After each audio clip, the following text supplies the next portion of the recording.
Bismillahirrahmanirrahim. Assalamualaikum warahmatullahi wabarakatuh. Perkenalkan, nama saya Risa Rosarina dengan NIM 2106009 dari program studi Teknik Informatika kelas B. Di sini kelompok kami akan menjelaskan terkait sistem pakar mendiagnosis penyakit mata dengan menggunakan metode forward chaining. Sebelum ke hasil dan penyelesaian dari studi kasusnya, saya akan membahas terkait sistem pakar, metode forward chaining, dan juga studi kasusnya.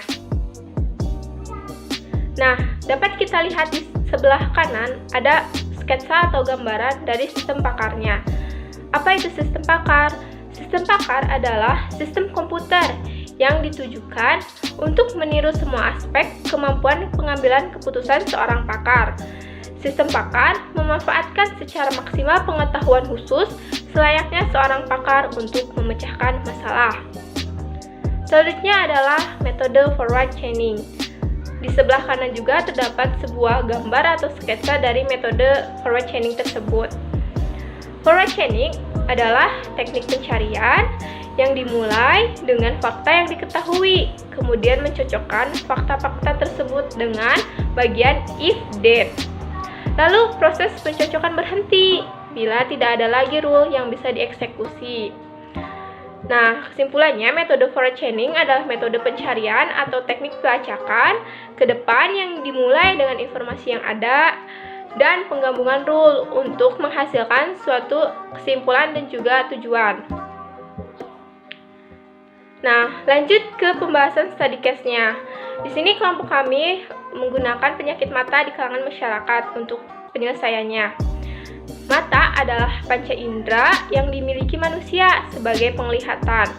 Lalu mata juga merupakan alat penting dalam keberlangsungan kegiatan yang dilakukan oleh manusia. Kita ketahui bahwa mata dapat mengalami gangguan, baik itu yang ada mengurangi daya penglihatan maupun tidak. Nah, masyarakat awam kesulitan untuk mengenali jenis penyakit yang diderita. Tanpa pengetahuan yang baik dapat menyebabkan penanganan yang salah terhadap suatu penyakit. Nah, maka penerapan metode forward chaining ini untuk mendiagnosis penyakit mata dengan memahami cara kerja dari sistem pakar forward chaining yang meniru cara manusia dalam memecahkan suatu masalah yang lebih spesifik dengan langkah tepat dan juga cepat. Selanjutnya ke hasil dan juga penyelesaiannya akan dijelaskan oleh rekan saya. Assalamualaikum warahmatullahi wabarakatuh. Izin memperkenalkan, nama saya Sahrudin dari Terlimir Mujahidat dari Informatika B. Dan pembahasan kali ini saya akan membahas tentang sistem pakar dan metode forward chaining. Nah, metode ini asalnya itu sistem pakar untuk mendiagnosis masalah kanker serviks atau kanker payudara juga.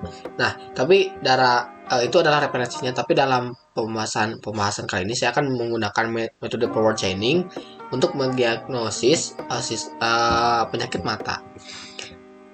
Saya anggota dari Risa Rosarina yang dengan NIM 2106009 dan saya sendiri yaitu kode 106.024. Nah, saya akan menjelaskan tentang result dan analisisnya, yaitu mendiagnosis penyakit mata sesuai dengan gejala awal. Nah, sebelumnya kita dulu tentang algoritma dari program tersebut. Nah, inference engine merupakan bagian dari sistem pakar yang mengandung cara berpikir dan penalaran sistem yang digunakan oleh seorang pakar untuk menyelesaikan masalah dan mencoba menggunakan informasi yang diberikan agar mendapatkan objek yang sama. Nah, ini juga algoritmanya itu dimulai dengan terus menampung pertanyaan atau sesuai aturan rule. Jadi pertanyaannya kita sajikan kepada pasien. Terus jika pertanyaan sesuai fakta atau sesuai dengan premis, maka tampilkan ya, ditampilkan hasilnya. Jika tidak, maka cek ke dalam baris atau aturan rules yang tadi sudah dibuat. Ketika sudah menemukan hasil, maka akan didiagnosis hasilnya apa gitu dan selesai. Terus ada tabel jenis penyakit nih. Tabel di sini saya akan menuliskan dengan M1 sampai M8 berhubung ada 8 jenis penyakit dan 28 gejala. Untuk katarak kita beri nama M1, untuk dry eye atau mata kering kita beri nama M2, untuk gulu utama yaitu M3 dan seterusnya sampai M8 yaitu penyakit ke-8. Jadi penyakit ke-8 yaitu astigmatisme. Nah, terus ada tabel gejala awal nih. Tadi kan ada 28 jenis gejala nih. Nah, kita menuliskan 28 gejala awal sesuai pakar. Pertama, kita tulis T1 dengan penglihatan terasa kabur, T2 mata berair, T3 mata bengkak, T4 mata terasa pedih, T5 mata terasa ada yang mengganjal, dan seterusnya sampai T28 yaitu T terlihat bayangan garis hitam. Nah, ada juga tabel proses pelacakan nih. Ini berhubungannya sama rules yang nanti kita akan buat.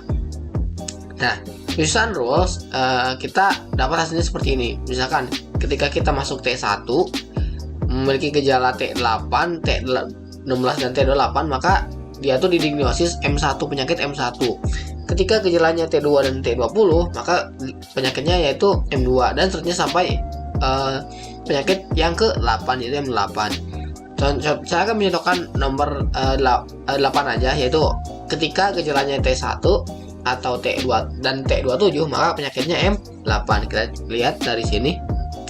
T1 yaitu penglihatan terasa kabur, dan T28 itu adalah terlihat bayangan garis hitam. Maka dia itu mempunyai penyakit yaitu astigmatisme gitu. Itu. Nih, ini adalah rule yang tadi kita buat. Kita menjabarkan seperti ini gitu. Rule pertama, jika penglihatan kabur, maka true, kebenaran, dan penglihatan objek ganda adalah true. Terus mata tersendiri adalah true, terlihat bayangan garis hitam lalu, maka dia tuh didiagnosis penyakit katarak. Nah, rule nomor 2 yaitu jika mata ada yang mengganjal adalah true dan peka terhadap cahaya adalah true, maka penyakitnya itu dry eye. Sampai rules nomor 8 karena penyakitnya ada 8. Nah, 8 yaitu jika penglihatan kabur dan tadi mata tegang, maka penyakitnya mata adalah astigmatisme. Nah, ini adalah proses hasil pencarian.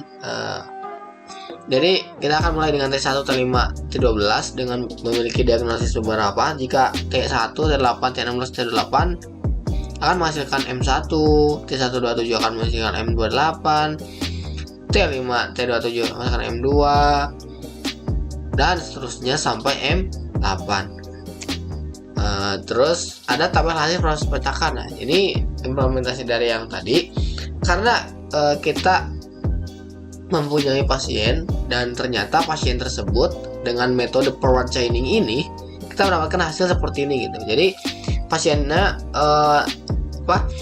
terjangkit yaitu mengalami gejala T1, T8, T16, T28, terus T5, T20, T12, T18, T19, dan T23.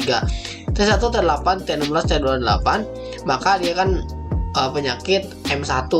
Terus juga yaitu katarak. Terus juga ketika dia mengalami T5 dan T20 juga dia akan mengalami dry eye. Mengalami gejala dry eye. Terus ketika dia memiliki gejala T12, T18, T19, T23, maka dia akan memiliki penyakit miopia. Jadi ada 3 penyakit dari pasien tersebut ketika diambil hasil resultnya gitu. Nah, karena sebelah kasus pada tabel keempat yang mulai pelacakan dapat dihasilkan diagnosis dari penyakit mata adalah katarak, dry eye, dan miopia. Nah, mungkin untuk kesimpulannya akan dijelaskan oleh rekan saya yaitu Risa Rosarina. Untuk itu saya ucapkan terima kasih. Assalamualaikum warahmatullahi wabarakatuh. Nah, setelah dijelaskan terkait hasil dan juga penyelesaian dari penyakit mata dengan cara melihat dari gejala awalnya, maka terakhir adalah kesimpulannya. Kesimpulannya adalah dengan penerapan sistem pakar, diagnosis penyakit mata ini dapat membantu masyarakat yang memerlukan informasi dan ingin mengetahui penyakit mata dari gejala yang sedang dirasakan dengan melakukan diagnosis awal. Begitu saja terkait penjelasan sistem pakar mendiagnosis penyakit mata menggunakan metode forward chaining dari kelompok kami. Nah, mohon maaf bila dalam penjelasannya dirasa kurang dapat dipahami. Wassalamualaikum warahmatullahi wabarakatuh.